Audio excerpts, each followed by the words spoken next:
আমাৰ গাঁৱৰ মাজুলী গাঁৱৰ সৰস্বতী পূজা হয় প্ৰতি বছৰে পাতি অহা এইবাৰেও সৰস্বতী পূজা কৰিছে মানে আমিও কৰিছোঁ অলপ এইবাৰ চাহ বনাই সজা হৈছে আমি কলৰ বনাই সাজোঁ এইবাৰ অলপ নতুন কাৰণে আমি মণ্ডপটো চাহ বনাই সাজিছোঁ কেনেকুৱা লাগিছে ক'ব মোৰ কাৰণেতো বহুত ভাল লাগিছে মণ্ডপটো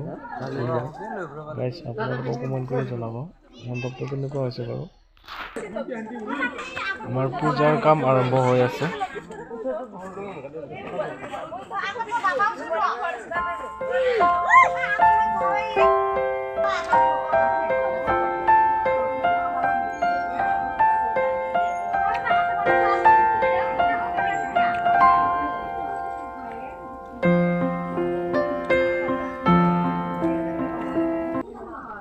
চাওক আমাৰ পূজাৰ কাম আৰম্ভ হৈ আছে আৰু বামুণে হোম পুৰি আছে পূজাৰীজনো আমাৰ গাঁৱৰে হয় প্ৰতি বছৰে পূজাখন চলাই নিয়াত সহায় কৰে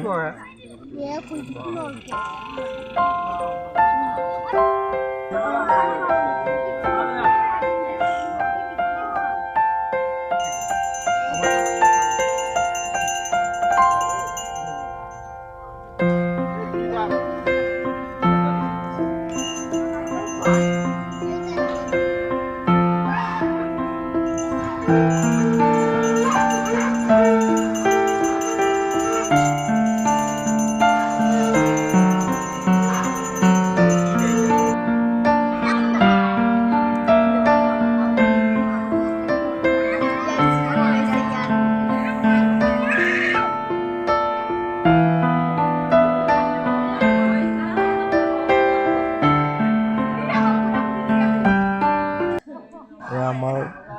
পূজাৰ ৰভাখন আমি গাঁৱৰ প্ৰতিখন ঘৰ প্ৰত্যেকজন পৰিয়াল আৰু সকলোৱে লগ লাগি পূজাখন পাতি আহিছোঁ আৰু পাতি গৈ থাকিম আৰু সকলোৱে লগ লাগি এসাঁজ খাওঁ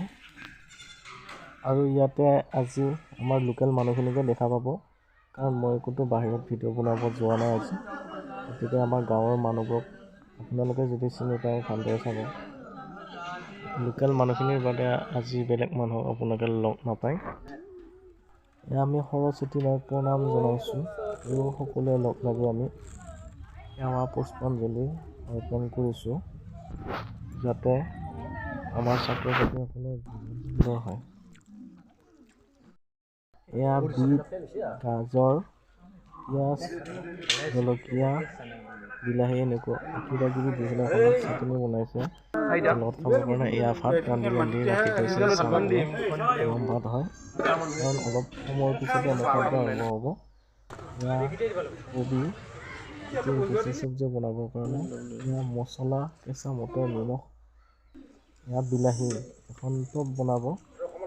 খুব সুন্দৰকৈ বনাব আৰু খাই ভাল লাগিব এয়া এফালে আমাৰ চব্জি বনাই থৈ দিছে চব্জি হ'ব 10 মিনিটৰ ভিতৰত আৰু এই ইফালে থকা কেৰাহীটোত আমাৰ ভাত বনাব চব্জি কাটি ৰাখিছোঁ